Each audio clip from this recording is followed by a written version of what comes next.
Hey, What Next listener. Before we start the show, I want to let you know about a story coming up a little bit later. It's from one of our partners, SAP. AI comes at you fast. If you don't get reliable and relevant advice, your business might miss out. Whether you're looking to automate tasks or embed AI in your business processes, SAP can help. To learn more, head to sap.com/AI and stick around for expert advice on how to embrace AI with confidence. There was a time when summer surprised us, when galleries opened minds, adventures opened hearts, and we all remained open to whatever the day might offer. It was a time to enjoy.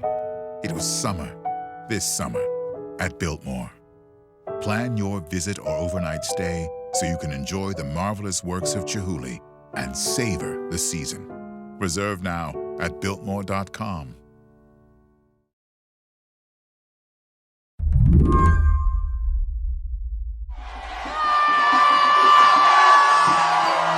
This is what it sounded like in the streets of Paris Sunday night, just after election results were announced. In this tape, people are crying, kissing each other in the street, waving flags, and they're chanting, of course.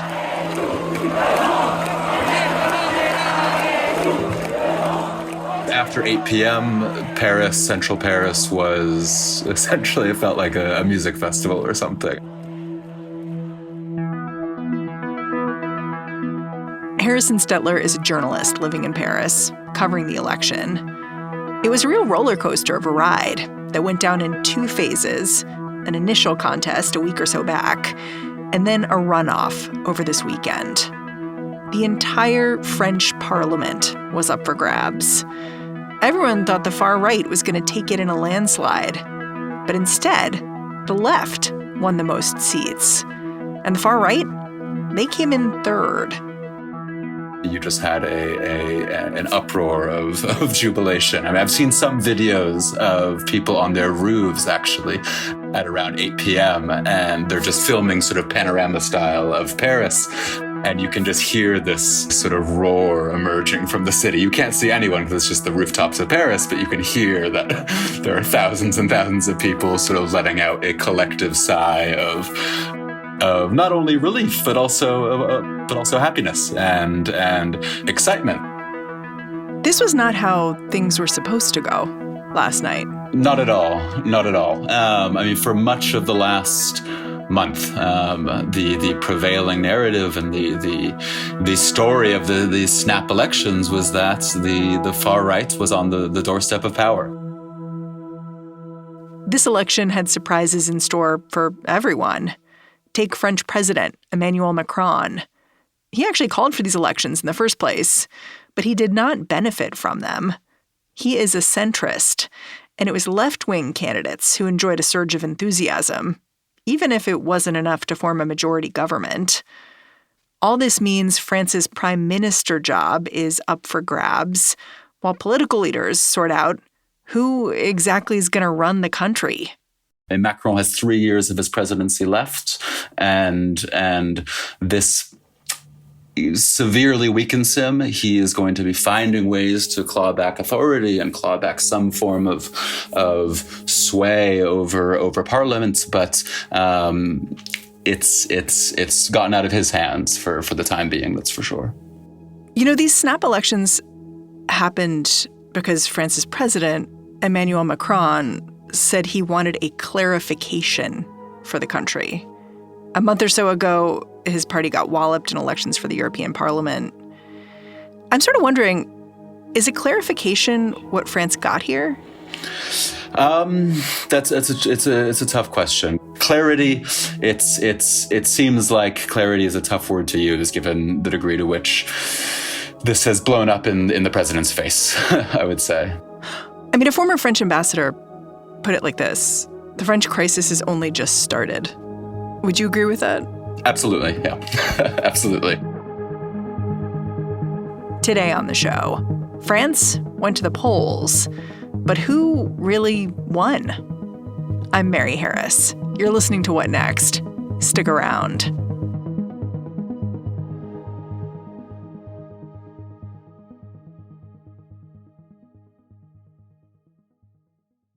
This podcast is brought to you by Slate Studios and SAP. AI is moving so fast. If you don't get reliable and relevant advice, your business might miss out. Welcome to Dear Arty, an advice column from SAP, where we tackle the tricky questions at the intersection of AI and business. Let's meet our expert. Hi, I'm Ian Khan. I'm a technology futurist, speaker, and author, and I love to help organizations measure their current state of readiness for an AI-driven world. I'm excited to dive into today's question. Dear Arty, our finance team is top-notch, but small. How can AI support them? Signed, Financially Drained. Well, financially drained, a lot is happening in finance and AI, and the possibilities are endless. First of all, AI can help your finance team analyze massive amounts of financial data faster than any human or a team of people could do. Second, it can help perform functions on data through algorithms. This can connect different systems together and really simplify decision-making for your finance team. And last but not least, AI can help reduce the time needed for data to provide insights so that your leaders can make faster decisions. Embrace AI with confidence. Head to sap.com/AI to learn more. This show is brought to you by Discover. Have you heard about Doublenomics? It's okay if you haven't. It's extremely niche and practiced by Discover. Here's an example. Discover automatically doubles the cash back earned on your credit card at the end of your first year with Cashback Match. That means with Discover, you could turn $150 cash back into $300.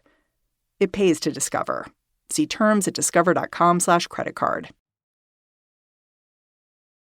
Where would you start the story of this election? I mean, the story really begins, I would say, in 2022. Why 2022? In 2022, Macron was reelected as president. You have Marine Le Pen, the far-right candidate at the time, bringing many left-wing voters to support the president again against the far-right. And then 2 months later, in the June 2022 parliamentary elections, you had Macron denied a absolute majority in the incoming National Assembly of 2022. So he was stuck. Exactly. He has been more or less weakened.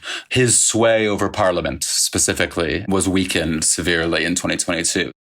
Without a majority in Parliament, Emmanuel Macron had very few options for passing legislation.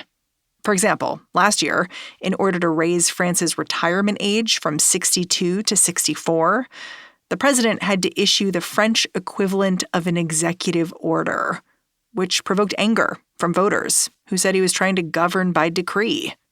There were nights of wild protests throughout the city. I mean, I remember I was telling this to a friend last night, but you saw these were the weeks when you had trash piling up on the streets and you had... Because people are on strike. Exactly. There were massive strikes, massive weekly protests, upwards of, I think, 1.5 or 1.8 million people.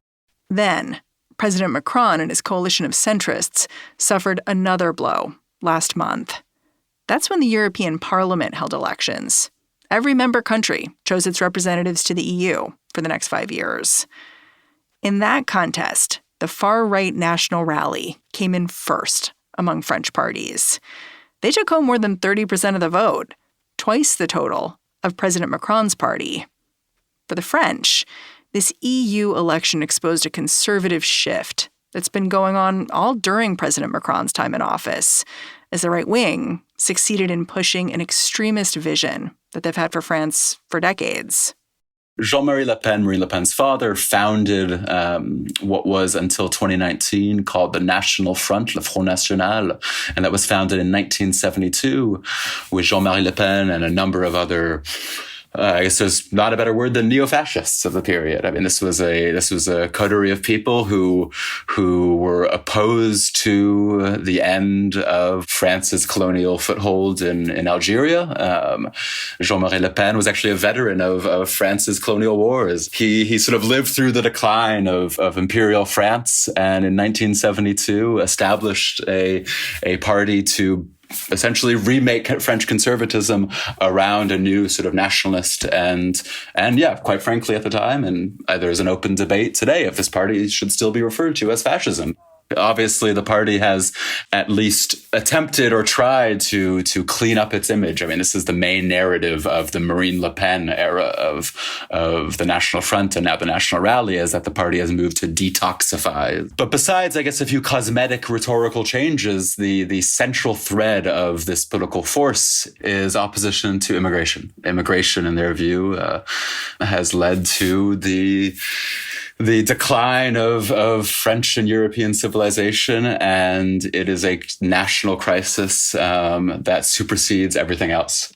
They've called for things like banning dual nationals from holding certain positions in state politics, the end of birthright citizenship.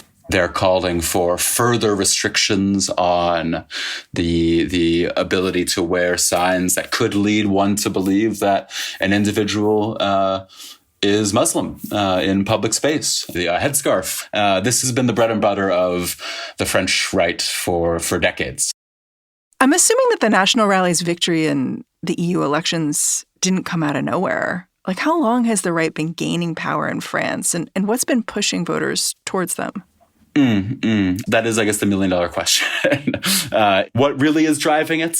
One of the new books, which really came out at the right time, just this past spring, is this very good work of sociology called Ordinary Electors. I guess to give you the English translations by a sociologist. And he basically embedded himself for, I think, over a year in actually the Southeast, which is sort of the traditional stronghold of the National Front and now the National Rally. And he embedded himself in with voters. What did he find? What he found was that, I mean, these are voters who are obviously by no means at the bottom of the barrel, but they feel essentially trapped between two forces. On the one hand, they see immigrants taking public housing or moving into new public housing developments in their neighborhood, which, again, and this is their telling of their situation, which lowers their housing values, destroys or lowers the quality of their student school districts. That brings crime. I mean, these are, I think, extremely recognizable phenomenon and narratives from what we hear in the United States. And then on the other hand, they see a political and economic elite that has more or less run away with the economic cake and is not sharing the prosperity with the real working class white French people. I mean, he makes no mistake about the fact that what really is driving much of the far-right voters is, yes, a deep degree of, obviously, class resentment, but also racial resentment. Sounds familiar. Absolutely. It's unfortunately an all too transnational phenomenon. You know, I could see how the European Parliament elections were clearly a rebuke of President Macron. But I could imagine a bunch of reactions to these results. Like, I could imagine a period of soul-searching, for instance, a change in policy moving forward. Instead, Macron decided to dissolve Parliament and call for snap elections. Very fast snap elections. Why?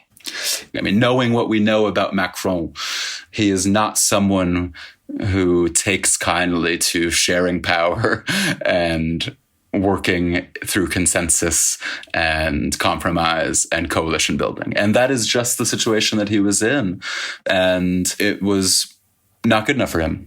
He picked this moment, I think, mainly, I think his big strategic bet or gamble was that, okay, the left is divided. The left is divided. So what that will mean is that there will be this soup of left-wing candidates, and therefore my centrist coalition and its candidates will be the clear front-runner or runner-up against the National Rally.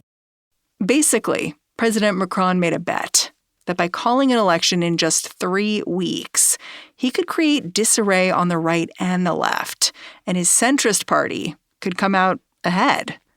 But after the first round of voting last Sunday, it looked like that bet had backfired. His party was something like 13% behind the National Rally, which came in at 33%, Macron's coalition just above 20 points, and the left-wing New Popular Front in the middle at 28. So let's be clear, Macron's party is in third place. Absolutely. Macron's party is in third place. And To a certain degree, they owe a lot of credit, actually, to the left-wing parties and left-wing candidates, who from last Sunday, June 30th, said we need to essentially come to an agreement where candidates in third place will pull out and their voters should implicitly vote for the candidate who is best positioned to beat the National Rally, Marine Le Pen's party. Yeah, this was a strategy that played out in the days after that initial election, where the parties looked at what happened and said, hold it, the left being divided in this way and the center left, we need to consolidate. So you're really just making a choice. Are you choosing National Rally, this far right-wing group, or are you choosing the alternative, no matter who it is? It's Macron's party, it's a left-wing party, whatever. The choice is clear. And 200 candidates dropped out. Is that right? Yeah, we've seen this before. This is what the French call the Republican Front. This has been a term that has been incessantly brought back whenever French voters are faced with the possibility of a far-right victory, whether this is in local political elections, for municipalities, cities, for regional elections, for now legislative elections, obviously. How critical was this strategy in holding off a right-wing takeover of French government? It was absolutely critical. I think all the polls, all the seat predictions last Sunday night had the National Rally winning somewhere between 230 and 280 seats. Now, you need 289 seats to form an absolute majority in the National Assembly. So basically, last Sunday night, everything seemed to indicate a huge victory for the far right. And now where are they today? They're at 143 seats. So their end result has been shaved off by about 100. When we come back, why the French government is still in deep trouble.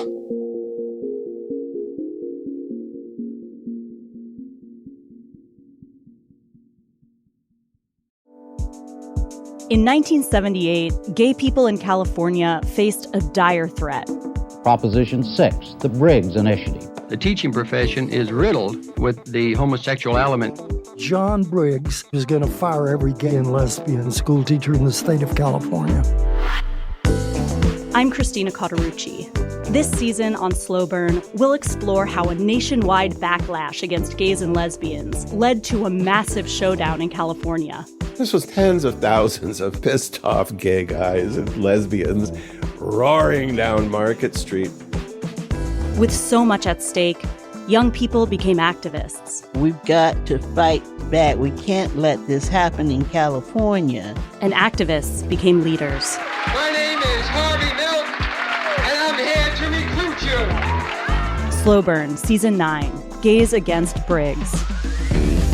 Listen to the whole season now, wherever you get your podcasts.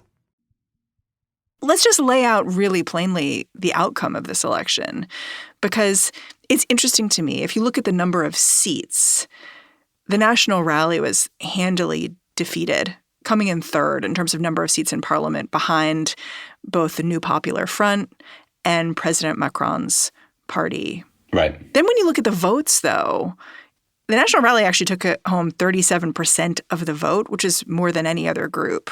What do I make of that? I mean, this is why you have far-right figures essentially crying out that there was this electoral engineering, which has denied them a victory that they deserve. Obviously, they don't question the results, but they say that there was a manipulation between the left and the Macronists that denied the clear preference of the largest bloc of French voters. Now, what is maybe the real takeaway to make of that discrepancy, or the fact that the National Rally really got the largest number of, I guess, what in the United States we would call popular votes, and has actually is positioned third in seat allocation? I mean, the real takeaway of that is that this really is a political force that, even if it's been dealt a setback in this election, it's not entirely a defeat. I mean, their seat total relative to the last parliament is going from 88 to, as I said, 143 seats. That's a massive increase. And if you compare the 2017 to 2022 parliament, they went from, I think it was 6 deputies, 6 MPs in the National Assembly, up to 88. So they've increased by many hundreds of percent since 2017. When you put it like that, the sort of celebrating in the streets in Paris seems premature, potentially. Yeah, that was kind of the concern at the bottom or the back of my head last night. So I'm curious what France does now, because you've laid out this structure that now exists where you have essentially 3 pillars in terms of the parties. You've got the far right, you've got Macron's centrists, you've got the left. And all 3 of these groups are essentially going to have to figure out how to govern together. Is there even a clear indication of who a prime minister could be? So if this is a lot is going to happen in the next 2 or 3 weeks. You're going to get the first session of the National Assembly. I think it's July 18th, so in about 10 days from now. Here to then, in the next coming days, the new Popular Front parties have said that they will come out with a figure that they will put forward as their bloc's proposed prime minister. Yeah, they see this as a real victory for themselves, right? And that they're owed the prime minister position. Absolutely. They're demanding the right to form a government, and they're more or less demanding the centrist coalition to let them pursue with their agenda. Think that's going to happen? No. I guess the short story, unfortunately, I mean, this is all speculation. So much is going to happen. It would be almost naive to really make concrete predictions of what French politics is going to look like over the next year. If I were someone in Macron's political entourage or one of his advisors, if I were Le Pen's advisors, I would be sort of lapping up or seizing the opportunity to let the left-wing alliance take the grenade of governing this ultra-divided National Assembly, in which they will have a very hard time getting elements of their agenda passed. You're saying no one has a mandate. So in a way, if you try to seize control, good luck to you. Exactly. So much of the way French politics has developed in the last 10 years has led us to an impasse where these 3 blocs view each other as the next closest thing to political devil worship. Now, some of those views I think are more justified than others. But if there were ever a time for more flexibility and pragmatism on behalf of the political center, now is it. You mentioned that President Macron is in power for 3 more years. Yeah. Could he just try this move again? Essentially dissolve parliament and force everyone to go up for election one more time and see if he rolls the dice and gets a better result? Right. Well, constitutionally, he is not authorized to dissolve the National Assembly until next June. So for better or for worse, we are stuck with this very chaotic and confusing National Assembly for at least a year. I mean, again, 1 year in political time these days seems like a millennia, so a lot can happen. But this math bodes well for not many people, that's for sure. And it seems like a lot of people, at least at this stage, are to a certain degree counting on another dissolution, just because of the sort of politically inoperable nature of the way these 577 seats have been divided. You know, it's not just France seeing a surge in the far right. Back in June, far-right parties claimed a large share of European Parliament seats from Italy and Germany, too. What do these snap elections in France tell us about what might happen in the rest of Europe? Marine Le Pen looks like a credible political figure to many people in France because you have far-right governments in Italy, you have a far-right government in Hungary, you have a far-right government or would-be far-right government preparing or hoping to take power, I believe, in the Netherlands and in Sweden. So the mass propagation throughout Europe is really something that just absolutely drives the normalization on a more local area in places like France, where increasingly voters think, oh no, this is not going to completely unsettle France's relationship with the European Union or European partners. This is now becoming the maybe the dominant line in French conservative and European conservative politics. Harrison, I'm so grateful for your time. Thanks for coming on the show. Thanks so much. Harrison Stetler is a freelance journalist based in Paris. His work has been published in The Nation, The New York Times, Jacobin, and The Guardian. And that's our show. If you're a fan of what we're doing here at What Next, the best way to support our work is to join Slate Plus.